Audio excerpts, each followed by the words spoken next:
नमस्कार. नर्मदे हर. माझी नर्मदा परिक्रमा.blogspot.com या संकेतस्थळाला वाहिलेल्या यूट्यूबच्या या चॅनलवर आपल्या सर्वांचं स्वागत आहे. लेखांक 132. कुवाचे बालमुकुंद राठोड आणि धर्मीकोटच्या कुंतेश्वर गुप्तलिंगी गायवाल्या बाबांचा अद्भुत अनुभव. धनुष्यबाण हातात घेऊन दिमाखात निघालो. तुम्ही जशी वस्त्र घालता तसं आपलं वर्तन आपोआप होत असतं. उदाहरणार्थ, ऐतिहासिक वस्त्र धारण केल्यावर तुम्ही आपसुकच रुबाबात चालू लागता. हातात नुसती काठी किंवा दंड होता तोपर्यंत माझं चालणं आणि जेव्हा हातात धनुष्य आला तेव्हाचं चालणं यात उगाचच फरक पडलाय असं मला वाटून गेलं. काल रात्री भेटलेला रवीन भाऊ उर्फ रऊ भाऊ याला भेटायचा शब्द देऊन ठेवला होता. त्याप्रमाणे त्याच्या वस्तीमध्ये गेलो. सुदैवाने ती माझ्या जाण्याच्या वाटेतच होती. झोपडीवजा घरं होती. तिथं रस्त्यावरून फिरणाऱ्या एका युवकाला मी रवींचा पत्ता विचारला. कुणीतरी परिक्रमावासी रवभाऊला हातात धनुष्यबाण घेऊन शोधतोय अशी बातमी बघता बघता त्या परिसरात पसरली आणि 10-15 लोक गोळा झाले. त्यांना असं वाटलं की नेहमीप्रमाणे रवभाऊने काहीतरी प्रताप केलाय आणि आता हा त्याला मारायला आलाय. त्याच्या संरक्षणासाठी हे स्थानिक लोक गोळा होत आहेत हे माझ्या लक्षात आलं. याला म्हणतात समाज. नाहीतर आजकाल शहरामध्ये एखाद्या भागावासात अर्थात फ्लॅटमध्ये घुसून कोणी धुडगूस जरी घातला तरी शेजारच्यांना कळत नाही. रवींचं घर आल्यावर त्यांनी मला पाहिलं आणि येऊन पाया पडला. मी त्याला मिठी मारल्यावर सगळे शांत आले. सगळ्यांना चहा देण्याची आज्ञा रवभाऊने सोडली. तो या भागातील स्थानिक गुंड असावा. काल झालेल्या अनाहूत प्रकाराबद्दल आम्ही काही काळ चर्चा केली. त्याच्या सगळ्या शंकांना मी उत्तरं दिली आणि मग पुढे निघालो. इथून पुन्हा एकदा नर्मदा मातेचा काठ पकडण्याची माझी इच्छा असल्यामुळं जिथून कोणीच जात नाही असा एक मार्ग मी निवडला. इथून कोणी न जाण्याचं कारण नंतर मला कळालं, परंतु नर्मदा मातेच्या दर्शनाशिवाय फार काळ चालता येत नाही ही माझी तळमळ रवभाऊच्या लक्षात आली आणि त्याने पुढचा सगळा मार्ग व्यवस्थित समजावून सांगितला. मांडवाले निलेश राठोड यांचे सख्खे काका पुढच्या कुवा गावात राहतात आणि परिक्रमावासींची सेवा करतात हे मला रवींने सुद्धा सांगितलं. दुपारच्या कडकडीत उन्हात मी निघालो होतो. दहीचा बाजार संपून घराकडे निघालेले लोक माझ्यासोबत चालत होते. इथे गाड्यांचा वापर फार कमी होतो. लोक कितीही किलोमीटर पायी चालतात. सोबत त्यांनी नवीन खरेदी केलेली गुरे होती. गरीब बिचारी मुख्य जनावरे त्या भर उन्हामध्ये वेगाने चालून थकलेली स्पष्ट दिसत होती.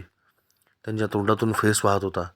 परंतु नवीन मालकांना अजून त्यांच्या नवीन साथीदाराबद्दल फारसे प्रेम वाटत नसावे, त्यामुळे तसेच उन्हातानात फरफटत गुरांना नेलं जात होतं. ज्या माणसाला मुक्या जनावराची वेदना कळली त्याला अर्ध अध्यात्म कळलं.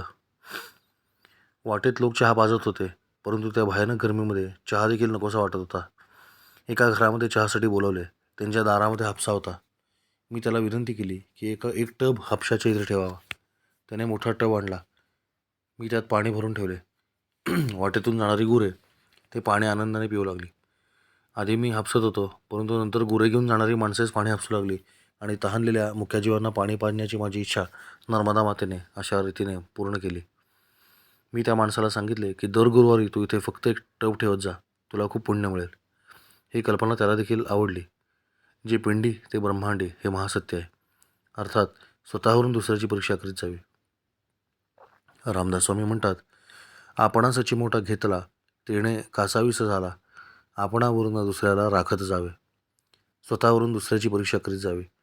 त्या भरुणामध्ये चालून जर माझं शरीर तापतंय आणि जीव तहानेनं व्याकुळ होतोय तर माझ्यासोबत चालणारं मुकं जनावर देखील तहानलेलं असेल ही शक्यता गृहीत धरलीच पाहिजे. ती जेव्हा मुक्त असतात तेव्हा त्यांचा प्रश्न नसतो, कारण परमेश्वराने त्यांना अन्न आणि पाणी शोधण्याची उपजत बुद्धी दिली. परंतु त्यांच्या गळ्यामध्ये जेव्हा आपण मुसक्या आवळतो तेव्हा मात्र त्यांना काय हवं काय नको हे पाहणं ही आपली जबाबदारी ठरते. इथून पुढं मी निघाल्यावर एक जामदा नावाचं गाव लागलं आणि ते पार करून पुढं गेल्यावर कुवा किंवा कुवा गावात मी आलो. इथे एक मारुती मंदिर आणि शिवमंदिर होतं आणि त्या शिवमंदिराच्या समोरच बालमुकुंद राठोड हे निलेश राठोडचे काका गेली 70 वर्ष परिक्रमावासींची अविरत सेवा करत होते. त्यांचे एक दुकान होते आणि दुकानाच्या मागेच घर होते. मी गेलो तेव्हा मंदिराच्या कट्ट्यावर काही वयस्कर मंडळी गप्पा मारत बसली होती. त्यांनी मला मंदिरामध्ये आसन लावायला सांगितलं. पुढं जवळपास कुठलाही आश्रम किंवा मंदिर नसल्यामुळं इथेच राहा असा सुयोग्य सल्ला त्यांनी मला दिला. तशीच संध्याकाळ देखील झालेली होतीच. परिक्रमेमध्ये असताना विशेषतः संध्याकाळी तुम्हाला लोक जे काही सांगतात ते अवश्य ऐकलं पाहिजे. कारण पुढं काय धोके वाढवून ठेवलेत ते आपल्याला माहिती नसते. स्थानिक लोकांना त्याची चांगली जाणीव असते. त्या काळी गुगल नकाशावर विश्वास ठेवून वाटचाल करू नये. आजकाल बरेच लोक गुगल नकाशाचा आधार घेऊन परिक्रमा करताना दिसतात म्हणून हे सांगितलं. गुगलवर दिसणारा नकाशा हा कित्येक वर्ष जुना असू शकतो. तो काही सतत अद्ययावत केलेला नसतो. उदाहरणार्थ, नकाशामध्ये दिसणारं कोरडं ठणठणीत पात्र प्रत्यक्षामध्ये कित्येक फूट खोल पाण्यानं भरलेलं असू शकतं, किंवा जिथे रिकामं दिसणारं शेत प्रत्यक्षामध्ये मोठ्या झाडांनी भरलेलं असू शकतं. नवे नवे असतंच. कुवा गावातलं ते शिवमंदिर आणि त्याचा बाहेरचा कट्टा आपल्याला दिसतोय. आणि मंदिरासमोरच बालमुकुंद राठोड यांचं दुकान आपल्याला दिसतंय, गुलाबी इमारतीच्या खाली जे आहे ते.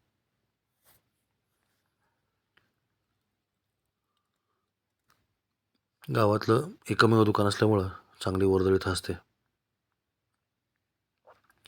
मी मंदिरामध्ये आसन लावलं आणि एका कोपऱ्यामध्ये शांत बसून राहिलो. इथून पुढे धरमरा हे गाव 3 किलोमीटर होतं, जिथे धर्मराज युधिष्ठिर यांनी तपश्चर्या केली होती. तसेच तिथे त्यांनी फार मोठा यज्ञ देखील केला होता. स्थानिक लोक मला सांगू लागले की इतका मोठा यज्ञ परत कोणालाच करता आलेला नव्हता. फक्त साध्वी उमा भारती या जेव्हा मध्य प्रदेशच्या मुख्यमंत्री होत्या तेव्हा त्यांनी ईश्वर चरणदास महाराज यांच्या प्रेरणेनं इथं तसलाच भव्य केला होता.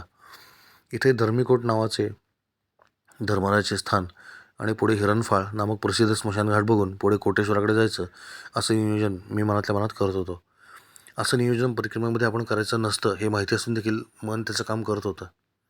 संध्याकाळी आरतीची वेळ झाली आणि गावातल्या सगळ्या महिला आणि मुलं मुली मंदिरामध्ये आरतीसाठी आली. हे दृश्य संपूर्ण परिक्रमेमध्ये पहिल्यांदाच पाहत होतो. बघता बघता मंदिर गच्च भरून गेलं. लहान मुली माझ्या बाजूला येऊन उभ्या राहिल्या, कारण त्या सर्वांनाच माझी नर्मदा मैया बघायची होती. त्या सर्वांना ती खूपच आवडली. सगळ्या कुमारिकांनी तिला लहान बाळासारखी अंगाखांद्यावर खेळवली. मी मोजले तर आरतीला लहान मोठ्या 30 मुली आलेल्या होत्या. हे दृश्य अत्यंत आश्वासक आणि आनंददायक होते. आजच्या काळामध्ये जेव्हा तरुण तरुणींना स्वतःकडे पाहायलासुद्धा वेळ नाही, तेव्हा चक्क देवाच्या आरतीसाठी इतका वेळ कोणीतरी काढतंय हे पाहून मला फार बरं वाटलं. इतकं छोटं गाव असून इतकी भक्ती आणि जागृती पाहून मन प्रसन्न झालं. त्यानंतर चौकशी केल्यावर असं कळालं की त्या गावात राहणारे ईश्वरदत्त महाराज नामक एक संत होते. त्यांनी गावाला हे वळण लावलं होतं.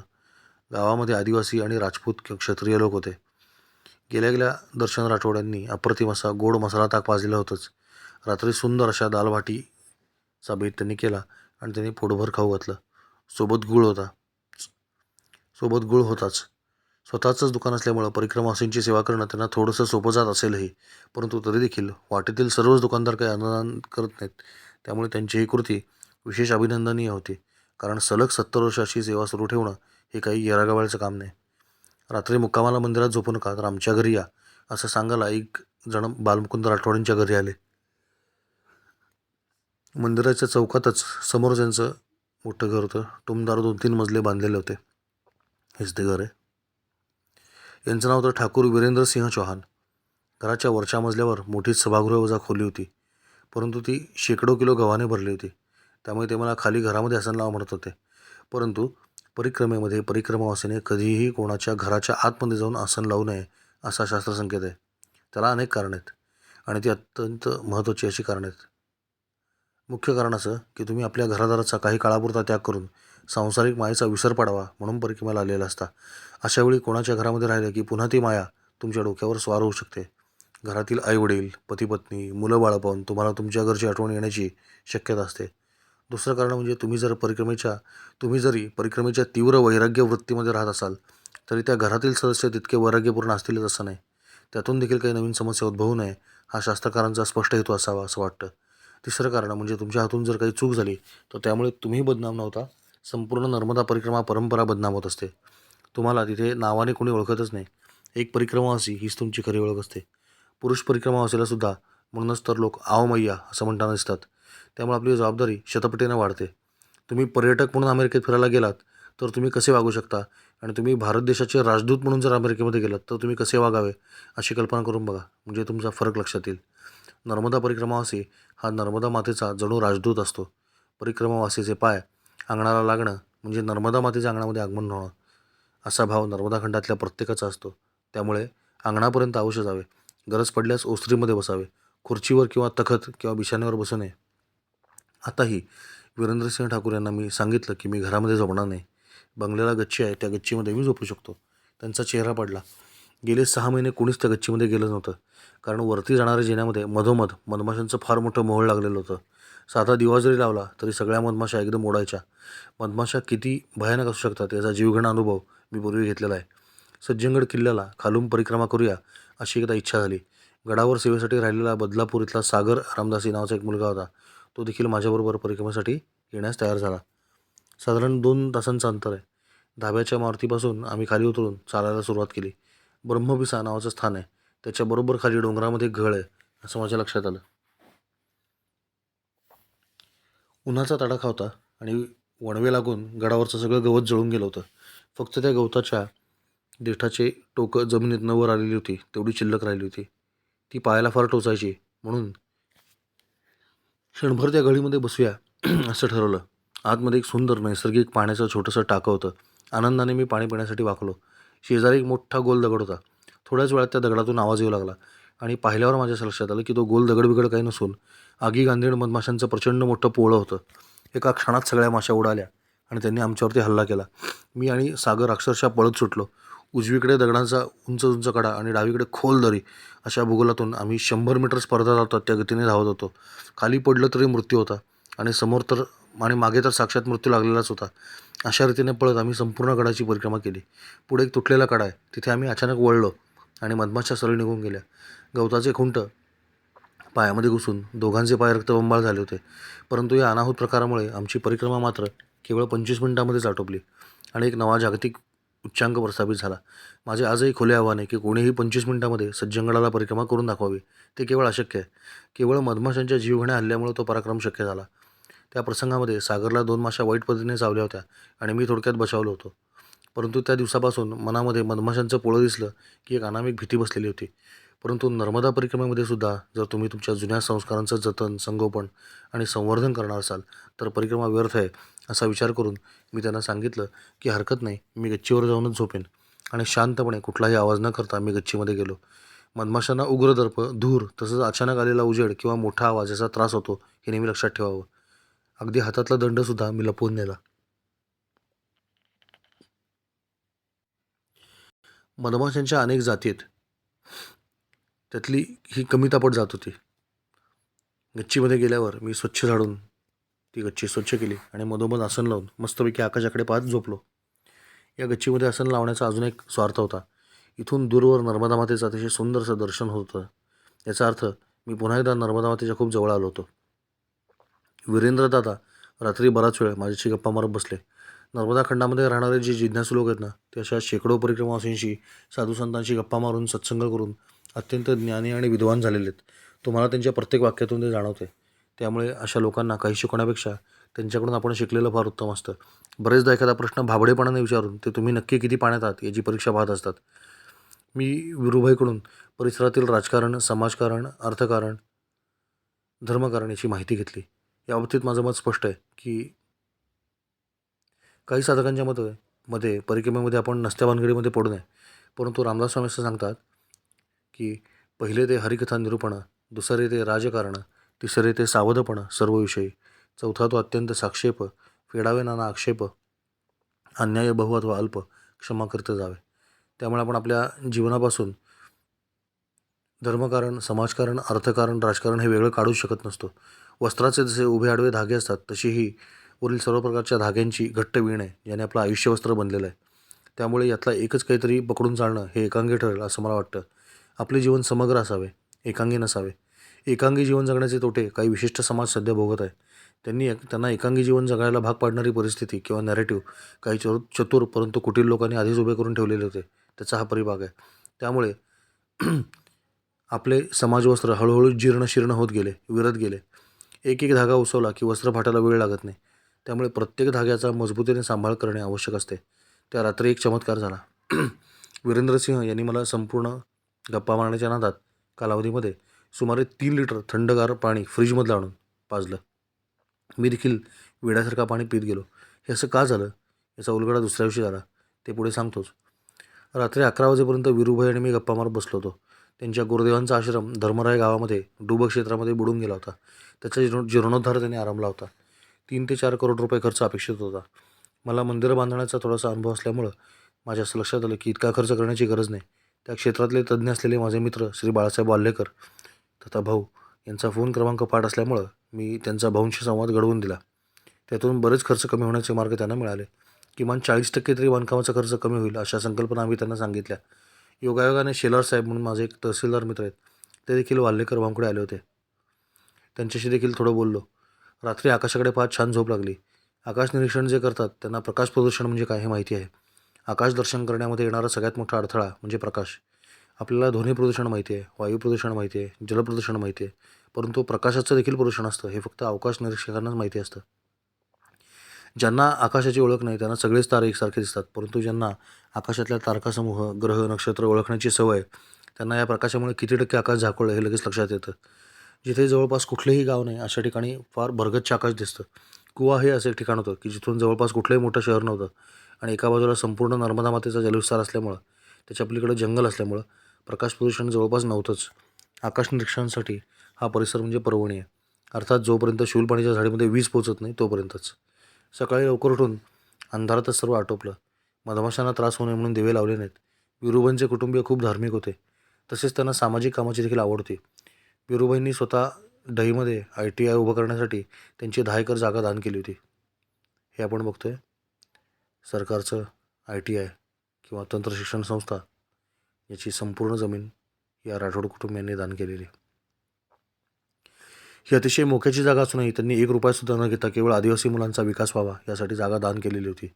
या भागात डावी चळवळ पसरवू पाहणारे काही लोक समाजाची वीण उसवण्यासाठी आदिवासी तरुणांना स्थानिक जमीनदार किंवा क्षत्रिय यांच्याविरुद्ध भडकवत असतात.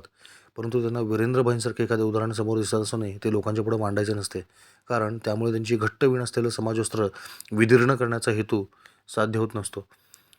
डही ITIमधून शिकणाऱ्या 99% आदिवासी मुलांना 100% माहिती नाही की जागा एका क्षत्रिय ठाकूर माणसाने त्यांच्या कल्याणाकरता दान केलेली आहे, जिची किंमत आज कोट्यवधी रुपये.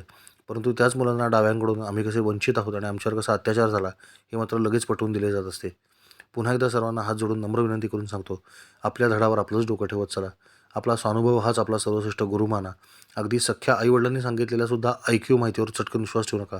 पूर्वी अफवा फक्त कर्णोपकरणी पसरत असत. सध्या WhatsApp नावाचा एक नवाच भस्मासूर आलेला आहे. त्याच्यावर अनेक विद्वान आपली मते ठोकून देत असतात.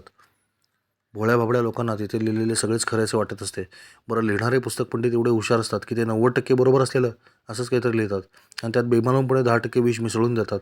आता घेणाऱ्या माणसाकडे यातलं विष कुठलं आणि अमृत कुठलं हे ओळखण्याची विवेक नसतो, त्यामुळे त्यांचं फावतं. ज्याला आपल्या आयुष्याचं कल्याण करून घ्यायचं आहे ना, त्यांनी एक दीर्घ श्वास घ्यावा आणि WhatsApp उडवून टाकावं. मी गेली अनेक वर्ष त्याच्याशिवाय सुद्धा जिवंत आहे. तुम्हीसुद्धा राहाल. प्रयोग करून पाहायला काय हरकत आहे. असो, अधिक विषयांतर नको. विरुबाईंचे काका आहेत. त्यांनी प्रतीक्षा नावाचा एक सुरेख बंगला बांधलेला आहे. सगळे कुटुंबीय हनुमानाचे भक्त आहेत, त्यामुळे बंगल्यातही त्यांनी सुरेख हनुमंताची मूर्ती स्थापन केलेली आहे. तो बंगला मी काल येताना पाहिलेला होताच.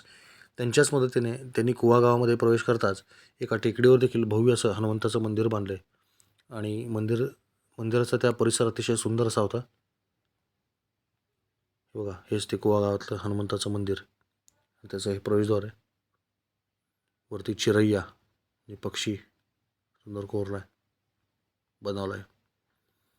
टेकडीवर असलेलं हनुमंताचं मंदिर. आणि हे आहेत कुवागावचे हनुमान दादा.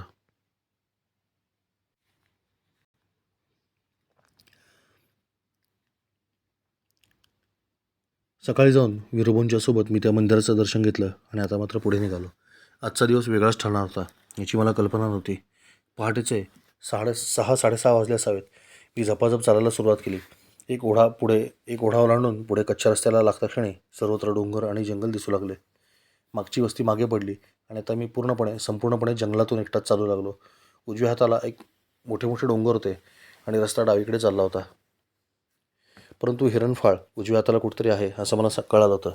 त्यामुळे मी थोडंसं उलटं जावं लागलं तरी तिकडेच जाणार होतो. थोडंसं अंतर चाललो आणि मला अचानक एका गोमातेचा हंबरडा ऐकू येऊ लागला. आजूबाजूला सगळं जंगल होतं आणि हंबरडा इतक्या जवळून ऐकू येत होता की जणू काही ती गोमाता माझ्यापासून 100 मीटर अंतरावर असावी. गेले अनेक दिवस सकाळ संध्याकाळ विविध गावातील गोमातांचे आवाज ऐकून आता मला त्यांचा आवाज ऐकून त्यांना काय हवं हे ओळखण्याची कला प्राप्त झाली होती. ही गोमाता संकटात आहे असा स्पष्ट संदेश तिच्या ओरडण्यातून देत होती. मी वेगाने त्या आवाजाच्या दिशेने जंगलामध्ये घुसलो. आवाज खूप स्पष्ट आणि जवळून ऐकू येत होता, परंतु कितीही चालले तरी दूरवर मला काहीच दिसत नव्हते. मी जसजसा पुढे निघालो होतो तसतसा तो आवाज देखील पुढे पुढे जातो की काय असे मला वाटू लागले. तो आवाज अतिशय स्पष्ट होता आणि गोमाता मात्र मला दिसत नव्हती. मला काही हा मायावी प्रकार कळेना, परंतु मी जवळजवळ जाऊ लागलो तसतसा तिचा आवाज अजून तीव्र होऊ लागला, एवढं मात्र नक्की. क्षणभर मला असं वाटायचं की उलट फिरावं की काय. नेमका त्याचवेळी गोमातेचा आवाज अजून तीव्र व्हायचा. अखेरीस सुमारे 2 किलोमीटर अंतर तुडवल्यावर एक मोठं जंगल आणि एक डोंगर पार केल्यावर मला दूरवर एक मंदिर आणि एक छोटासा आश्रम दिसू लागला. हातामध्ये असलेल्या धनुष्यामुळं आणि पाठीवर ठेवलेल्या बाणामुळं सोबतचं वजन थोडंसं वाढलेलं होतं. काठीपेक्षा धनुष्य मोठा असल्यामुळं तो पकडून माझा हात दुखायला सुरुवात झाली होती. मी मंदिराच्या दिशेने धावतच गेलो. गोमातेचा आवाज देखील त्याच दिशेने येत होता. मंदिर एका टेकडीवर होते. त्या टेकडीच्या खाली एक कूपनलिका होती आणि त्यातून सुमारे 300-400 फूट लांबीचा पाईप बाहेर उपसून ठेवण्यात आलेला होता. तिथे 3 माणसे एका झाडाखाली थकून आडवी पडली होती.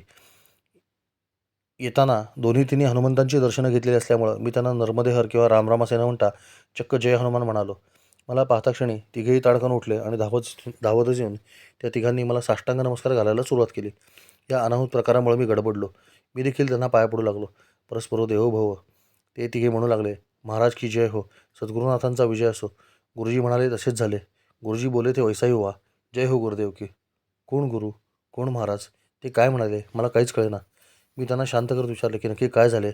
त्यांच्यातला एक जण म्हणाला, हम बहुत बड़े संकट में है प्रभु, और हमारे गुरुदेव कल रात बोले थे कि चिंता मत करना, मेरे प्रभु राम कल आएंगे और हमें संकट से बाहर निकालेंगे. माझ्या हातात असलेलं धनुष्य आणि पाठीमागे खोचलेले बाण आणि हनुमंताच्या मंदिरामध्ये विरुबाईने कपाळावर लावलेला सुरेख गंध यामुळे त्यांचा असा गैरसमज झाला होता की हाच राम बनून आपल्याला वाचवायला आला आहे. बापरे, हा तर फारच मोठा रॉंग नंबर त्यांच्याकडून लागला होता. मी त्यांना सांगणार की बाबा रे मी राम नाही, इतक्यात नर्मदा मातेनं जणू माझं तोंड दाबलं असं मला जाणवलं आणि तिने मला गप्प केलं. मी राम नाही या केवळ 3 शब्दांच्या उच्चारानंतर त्या तिघांचा त्यांच्या गुरुदेवांवर असलेला विश्वास, त्यांच्या गुरुदेवांच्या वचनावर असलेला विश्वास, तसेच माझ्याकडून त्यांना असलेल्या अपेक्षा या सगळ्यांचा चक्काचूर होणार होता. आणि मारुतरायाने रामाला दिलेले ऐतिहासिक उत्तर तर आपण जाणताच. जेव्हा रामरायांनी मारुतीरायांना विचारले की तू कोण आहेस आणि मी कोण आहे, तेव्हा मारुतरायांनी सुंदर श्लोक सांगितला होता. ते म्हणतात, देहबुद्ध्या तु दासोहम, जीवबुद्ध्या त्वदंशको, आत्मबुद्ध्या त्वमेवाहम इति मे निश्चिता मतिः.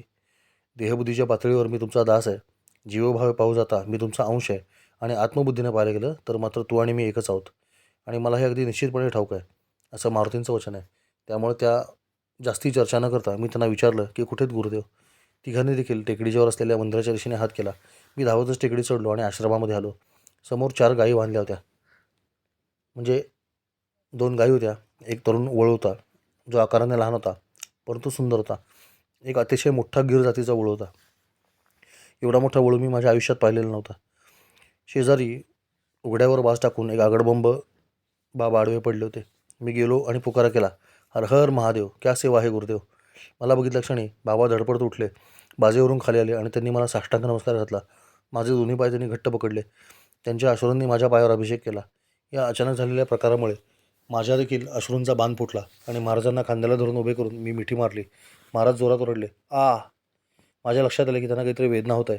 मी त्यांना खाली बसवलं आणि कमंडलू काढला. त्याच्या झाकणातून त्यांना थंडगार पाणी प्यायला देणार इतक्यात त्यांनी माझ्या हातातला कमंडलू खिसकन हिसकून घेतला आणि घटाघटा करत सगळं पाणी त्यांनी पिऊन टाकलं. पाणी पिल्यावर त्यांना जरा हुशारी आली आहे असं मला वाटलं. हा सगळा काय प्रकार चालला आहे मला काहीच उलगडत नव्हतं. बाबा मला म्हणू लागले, मुझे पता था तुम आओगे और मुझे इस संकट से बाहर निकालोगे. मला अजून देखील नक्की काय प्रकार सुरू आहे याचं आकलन झालं नव्हतं. मी आजूबाजूला पाहिलं. सगळीकडे कोरडं ठणठणीत वातावरण पडलं होतं. कुठल्याही आश्रमामध्ये गेल्यावर जाणवणारा एक नैसर्गिक ओलावा, मृदूपणा तिथं नावाला देखील शिल्लक नव्हता. सगळं रखरखीत झालं होतं. बाबांच्या शेजारी पाण्याची कोरडी ठणठणीत भांडी पडली होती. बाबा मला सांगू लागले, मेरा नाम संतदास महाराज है, लेकिन मुझे शूल पाणी झाड़ी में गायवाला बाबा करके बुलाते हैं. मेरा शरीर उड़ीसा का है. संत समाजामध्ये आपलं मूळ गाव किंवा जन्मस्थान कुठलं हे सांगण्याची पद्धत आहे. हमारा शरीर अमुक अमुक जगह का है असं सांगतात. याचा अर्थ पांचभौतिक देह जरी त्या ठिकाणी जन्माला आलेला असला, बाकी हार्डवेअर जरी तिकडचं असलं तरी सॉफ्टवेअर गुरुदेवांचं असतं.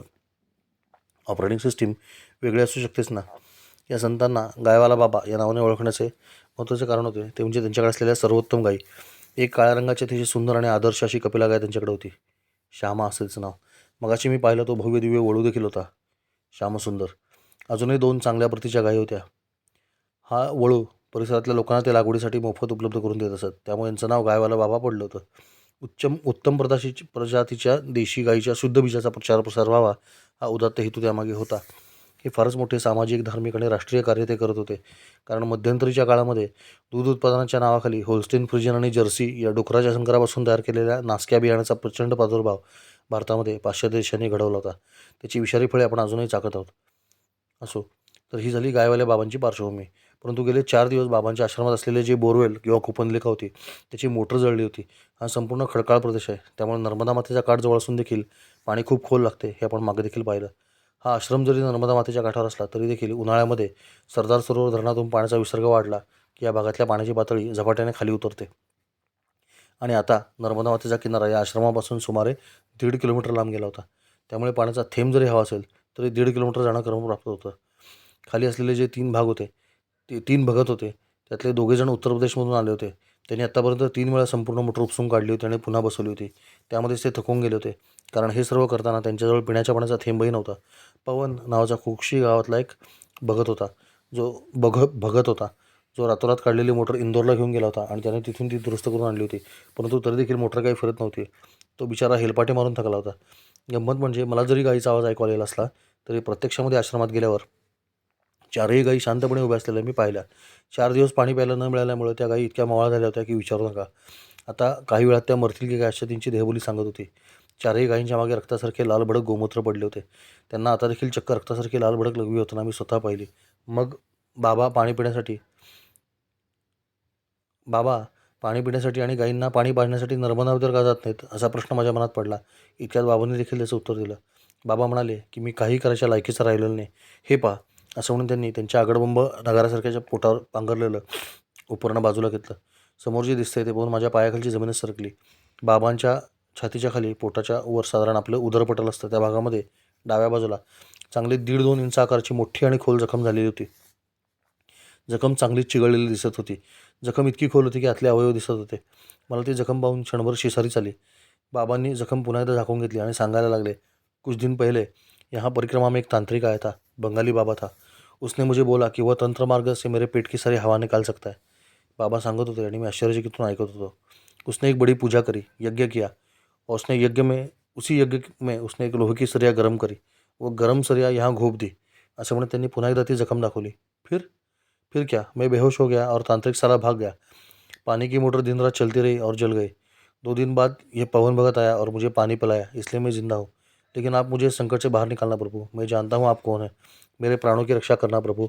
मेरे गायों की रक्षा करना प्रभु. आप ही इस संकट से हमें बाहर निकालने वाले तारणहार है. मुझे मैया ने कल रात को ही बताया है. बाबा मला जे समजत होते ते मी नव्हतो हे मला खात्रीशीरपणे माहिती होते. परंतु अशा कठीण प्रसंगी बाबांना मदत करणं हे देखील माझं धर्मकर्तव्य होतं. प्रत्यक्षामध्ये आज बरंच अंतर चालून कोटेश्वर गाठण्याचं माझं नियोजन होतं. परंतु हे फारच मोठं संकट समोर येऊन ठेपलेलं होतं. आणि संतदास महाराज आणि त्यांचे शिष्य या सर्वांची नर्मदा मातेवर असलेली श्रद्धा राखण्याची मोठी जबाबदारी माझ्यावरती येऊन पडलेली होती. मी शांतपणे माझी झोळी खाली ठेवली आणि प्राधान्यक्रम लावायला सुरुवात केली. सर्वप्रथम बाबांच्या जखमेवर उपचार करणे आवश्यक होते. त्यासाठी लागणारं साहित्य मला शोधावं लागणार होतं, कारण बाबा हालचाल देखील करू शकत नव्हते. दुसरं प्राधान्य गायींना पाणी पाजण्याचं होतं, कारण भगत मंडळी निदान नर्मदा मातेवर जाऊन पाणी पिऊ शकत होती. बाबा पाणी पिले होते. गायी मात्र दावणीला बांधलेल्या होत्या आणि सर्वांच्या जिभा बाहेर आल्या होत्या. कुठल्याही क्षणी त्या प्राण सोडतील अशी त्यांची अवस्था मला स्पष्टपणे दिसत होती. तिसरी गोष्ट होती या सर्वांना खाऊ पिऊ घालणे. चौथा मुद्दा होता तो मोटर दुरुस्त करण्याचा. प्रत्येक गोष्टीसाठी भरपूर पाणी लागणार होतं आणि इथं असलेला सर्वात जवळचा जलस्रोत होता तो म्हणजे नर्मदा मैयाचा प्रचंड जलसाठा, जो इथून 1.5 किलोमीटर खाली उतरला होता. पाणी साठवण्याचे मोठे मोठे लोखंडी टब तिथं पडले होते. निळ्या रंगाचं एक बॅरल होतं. सिंटेक्सची फाटलेली अर्धी टाकी होती. बाकी पाणी साठवण्यासाठी अन्य काही सुविधा नव्हती. कारण एकंदर नर्मदा खंडामध्ये मी केलेले निरीक्षण असे की इथं पाणी मुबलक प्रमाणात उपलब्ध असल्यामुळं पाणी जपून वापरणे हा प्रकार कुठेही पाहायला मिळत नाही. तर पाण्याची अत्यंत नासाडी लोक करताना सर्रास दिसतात. म्हणजे उदाहरणार्थ मोटर चालू करून ठेवली तर पाणी नळ्यातून अखंड वाहत असतं. ते अक्षरशः जमिनीमध्ये जाऊन मुरतं, परंतु कोणी पाणी बंद करत नाही. वीज देखील बऱ्यापैकी आगडी टाकून चोरून घेतलेली असते, त्यामुळे त्याची देखील चिंता कोणी करत नाही. अर्थात मी हे शेतकऱ्यांचं सांगतोय. आश्रमांमध्ये मात्र व्यवस्थित विजेचे मीटर्स बसवलेले असतात. परंतु जलव्यवस्थापन ढिसाळ हे मात्र अगदी निश्चित. ती देखील नर्मदा मातेचीच लीला आहे. मैया कधी आटतच नसल्यामुळं पाण्याचं दुर्भिक्ष्य या भागातल्या कोणाला माहितीच नाही. आश्रमामध्ये पाणी भरण्यासाठी कुठलं भांडं आहे का ते मी शोधू लागलो. मला एक 35 लिटरचा अजस्त्र हंडा सापडला. स्टेनलेस स्टीलचा हा हंडा गोल गरगरीत होता. साधारणपणे 20 लिटर पाण्याचे बाटले उजळण्याची सवय आपल्याला होती. त्याच्या सरण दुप्पट वजनाचा हंडा भरल्यावर किती जड होतो याची कल्पना मी केली आणि असा विचार केला की आधी पाणी भरून आणावं आणि मग ठरवावं. त्याप्रमाणे झपाझप चालत 1.5 किलोमीटर अंतर गेलो. समोर नर्मदा माता जणून हात पसरून मला मिठी मारण्यासाठी बोलत होती. धावतच जाऊन मी तिच्या गळ्यामध्ये पडलो. खूप काळ असे अंतर नको ग देत जाऊ माई मला, आणि असे अचानक धर्मसंकटात पण नको टाकत जाऊस, आणि आता टाकलंच आहेस तर मला त्यातून बाहेर काढण्याचा मार्ग देखील सांग. नर्मदा मातेच्या पाण्यामध्ये मी पूर्णपणे बुडलेला असल्यामुळं मी करत असलेली ही प्रार्थना माझ्या डोळ्यावाटे तिच्या पाण्यात मिसळून गेली. एका महान संताने माझ्या पायावर केलेला अश्रूंचा अभिषेक मी नर्मदा मातेला अर्पण केला. एका थोर संतांची अशी दयनीय अवस्था झालेली पाहून मला इतकं वाईट वाटत होतं, तर नर्मदा मातेला किती वाईट वाटलं असावं. त्यात भर त्या 4 मुक्या जीवांची. सोमा नावाचा सांड तसा तरुण होता. काळीभोर श्यामा गोमाता देखील अत्यंत चपळ होती. छोटं वासरं अजून मोठं होणार होतं, परंतु श्यामसुंदर वळूची मात्र पुरती वाट लागली होती, कारण त्याचा भव्य दिव्य देह पोचण्यासाठी त्याला पाण्याची अत्यंत गरज होती. नर्मदा मातेनं मला उत्तर दिलं आणि मी देखील तिला शक्ती मागून घेतली. गटागटा नर्मदा मातेचं पाणी प्यायलो आणि पाण्याच्या बाहेर आलो. खाली वाकून नर्मदे हर, हर हर महादेव असं म्हणत 35 लिटरचा तो हंडा मी भरून घेतला. इतका मोठा हंडा मी आजपर्यंत पाहिलेला नव्हता, परंतु तो एका दृष्टीनं सोयीचा होता, कारण त्याच्यामध्ये भरपूर पाणी मावत असल्यामुळं कमी फेऱ्यामध्ये जास्त पाणी उपसलं जात होतं. तो हंडा खांद्यावर घेऊन संपूर्ण चढचढत मी टेकडीवर आलो. येताना वाटेत 2 वनस्पतींच्याकडे माझं लक्ष गेलं. एक होती कोरफड आणि एक होता दगडीपाला. हंडा महाराजांच्या समोर हंडा महाराजांच्या शेजारी असलेल्या रांजणामध्ये मी रिकामा केला. तांब्यावर पाणी घेऊन स्वच्छ हात धुतले. कोरफड आणि दगडीपाला तोडून आणून त्याची पाने धुवून घेतली. हातावरतीच वाटून त्याचा लेप महाराजांच्या जखमेला व्यवस्थित लावला. त्यावर त्यांचा गमछा घट्ट बांधला. महाराजांना मधुमेह होता, त्यामुळे ती जखम लवकरात लवकर बरी होणं फार आवश्यक होतं. मी असा विचार केला की किमान गायींना जर मी नर्मदा मातेवर घेऊन गेलो तर त्यांना पाणी पाजता येईल आणि आंघोळ घालता येईल. त्याप्रमाणे मी महाराजांना सुचवलं असता ते म्हणाले की त्यांना पाण्यावर जाण्याची सवय नाही, त्या कायम बांधलेल्या असतात. तरी देखील एक प्रयोग करावा असा विचार करून मी त्या चौघांना सोडलं आणि 4ही जनावरे 4 दिशांना पळाली आणि माझी पाचावर धारणच बसली. काळी कपिला गाय तर इतकी चपळ होती की तिने धावतच जाऊन एका काटेरी कुंपणावरून अशी काही उडी मारली की ती आश्रमाच्या बाहेर जात थेट जंगलामध्ये गायब झाली. आता मात्र मला रडू येऊ लागले. मला वाटलं की महाराजांचं संकट सोडवायच्या नादात मी त्यांना अजून एका मोठ्या संकटात टाकले. बरं, महाराज इकडे शांतपणे डोळे मिटून पडले होते, त्यामुळे त्यांना काय झालं कळलंच नाही. तो वळू दिसायला इतका भयानक होता, परंतु केवळ पाणी न मिळाल्यामुळं तो अतिशय मवाळ झाला होता आणि त्याला कितीही जवळ जाऊन हात लावला तरी तो शिंगसुद्धा दाखवत नव्हता. तो देखील हिच्यामागे बाहेर जाऊ लागला. मग मात्र मला एक युक्ती सुचली. त्यांचे पाणी पिण्याचे जे लोखंडी टब होते त्याचा आवाज मी केला. पाणी पिण्याच्या टबचा आवाज आल्याबरोबर चौघेही गुरे धावतच जागेवर आली. ताबडतोब मी त्यांना बांधून टाकले आणि त्यानंतर पुन्हा हंडा घेऊन नदीवर गेलो. सकाळचे 7 वाजून गेले होते आणि हळूहळू उन्हाने आपला प्रताप दाखवायला सुरुवात केली होती. मी धावतच जायचो.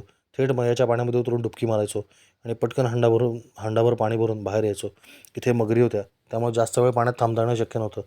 मी तो हंडा डोक्यावर घेऊन आश्रमाचा चढ चढत यायचो आणि श्यामसुंदर सांड ते सर्व 35 लिटर पाणी काही सेकंदातच संपून टाकायचा. अशा रीतीनं नर्मदा मातेवर जाऊन पाणी भरून आणण्याची सेवा मी सकाळी 7 ते दुपारी 1:30 वाजेपर्यंत केली. माझी देहबुद्धी पूर्णपणे नष्ट झालेली होती. माझ्या डोक्यात एकच ध्यास होता आणि तो म्हणजे या 5 जीवांचं रक्षण करणं आणि त्या सर्वांच्या देवावरील विश्वासाचं जतन करणं. मी एका तंद्रीमध्ये होतो. नर्मदा मातेच्या कृपेमुळे मला कुठलाही शारीरिक त्रास त्यावेळी झाला नाही किंवा जाणवला नाही. एक एक करून 4ही जनावरांना मी भरपूर पाणी पाजलं. त्यांचं गोमूत्र स्वच्छ पांढरं होईपर्यंत त्यांना पाणी पाजत राहिलो. त्यानंतर मी महाराजांचे सगळे पाण्याचे साठे भरून ठेवले. त्यांना अंघोळीसाठी पाणी भरून ठेवले, तसेच स्वयंपाकासाठी पाणी भरून ठेवले. परिसरातील झाडांना पाणी घातले, तुळशीला पाणी घातले. पुढे काही दिवस महाराजांना कोरफड आणि दगडीपाला लागणार होता, त्यामुळे त्यांना देखील पाणी घातलं. तोपर्यंत मी भरलेलं पाणी पिऊन भगत मंडळी थोडीशी तरतरीत झाली होती. त्यांनी मस्तपैकी स्वयंपाक बनवला.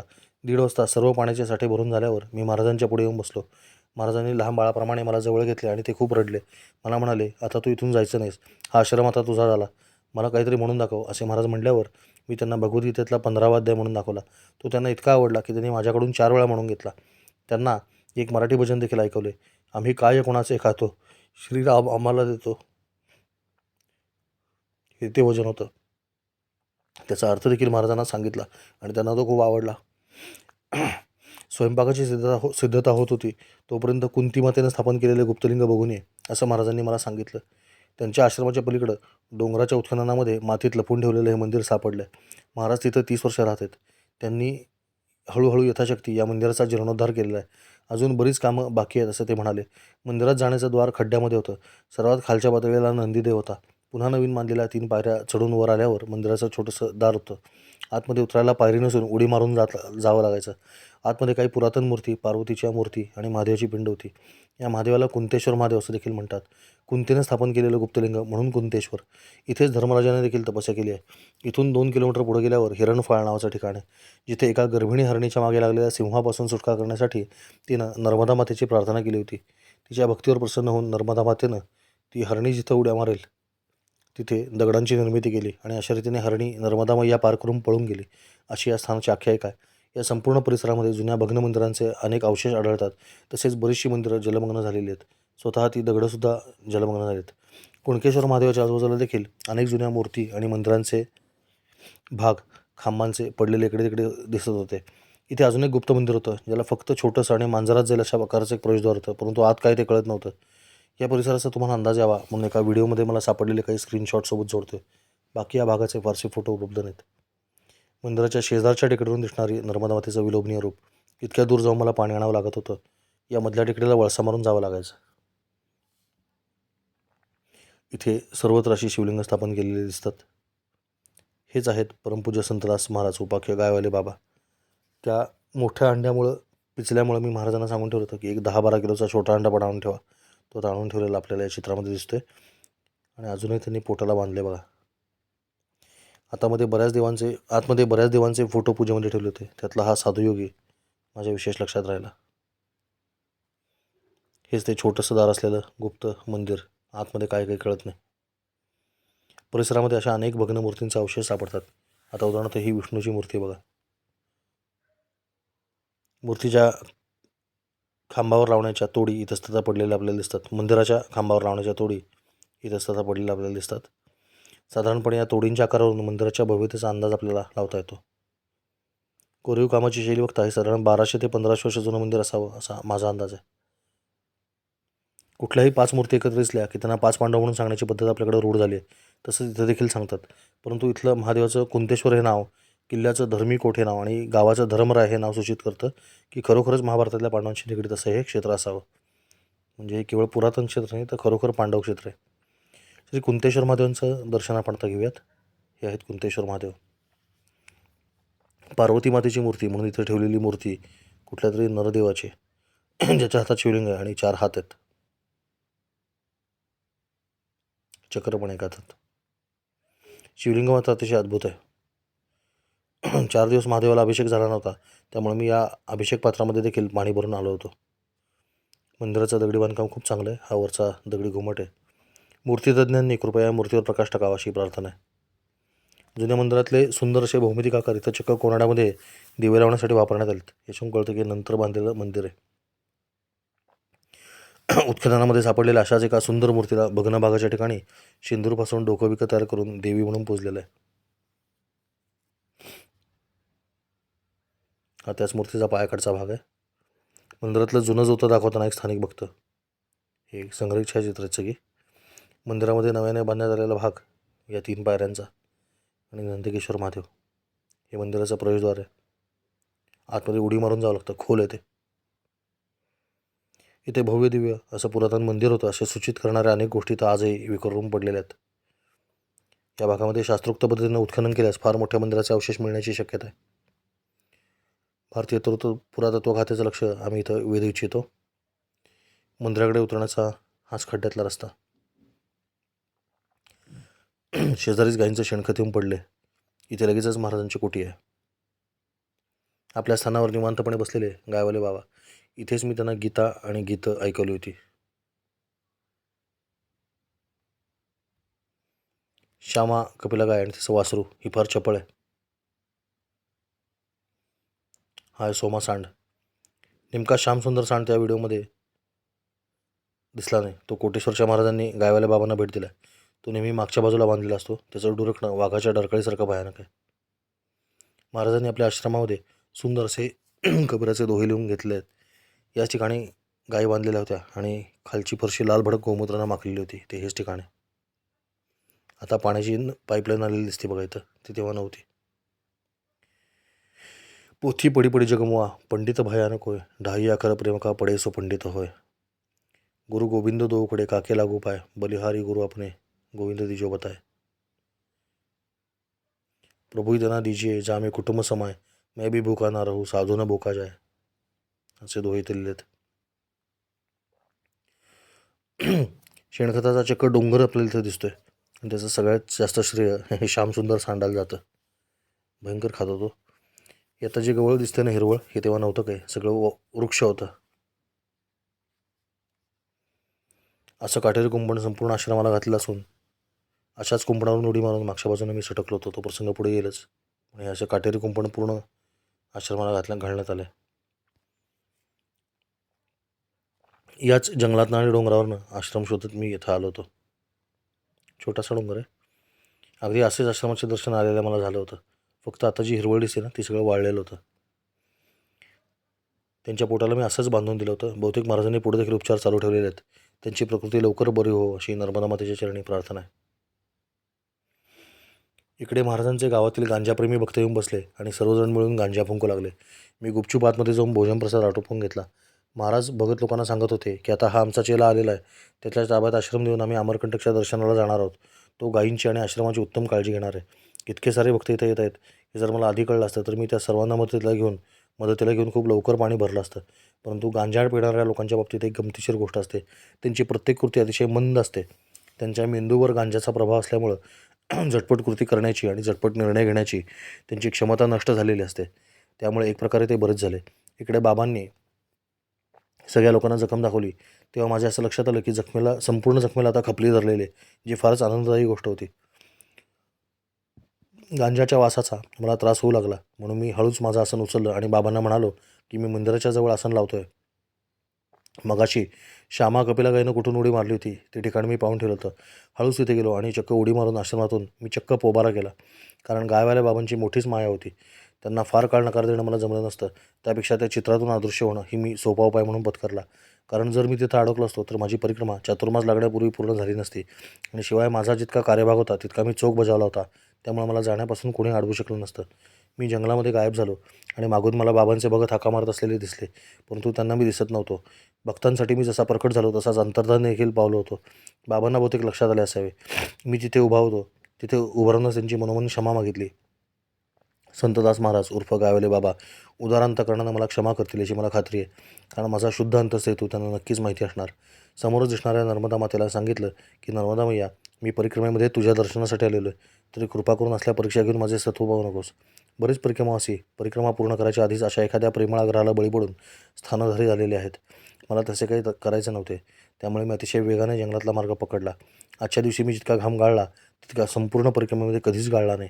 आजच्या दिवशी मी नर्मदा मातेमध्ये जितके वेळा स्नान केले तितक्या वेळा संपूर्ण परिक्रमेमध्ये कधीच स्नान केले नाही.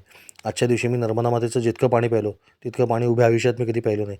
आजच्या दिवशी मी जितकं पाणी भरलं तितकं पाणी आयुष्यात मी कधी भरलं नव्हतं. त्यामुळेच की काय, परंतु परिक्रमेतला हा आजचा दिवस माझ्या कायमच्या लक्षात राहिला. बोलिये संतदास महाराज की जय. बोलिये गौ माता की जय. बोलिये कुंतेश्वर महादेव की जय. नर्मदे हर. हर हर महादेव. नर्मदे हर. नर्मदे हर. नर्मदे हर.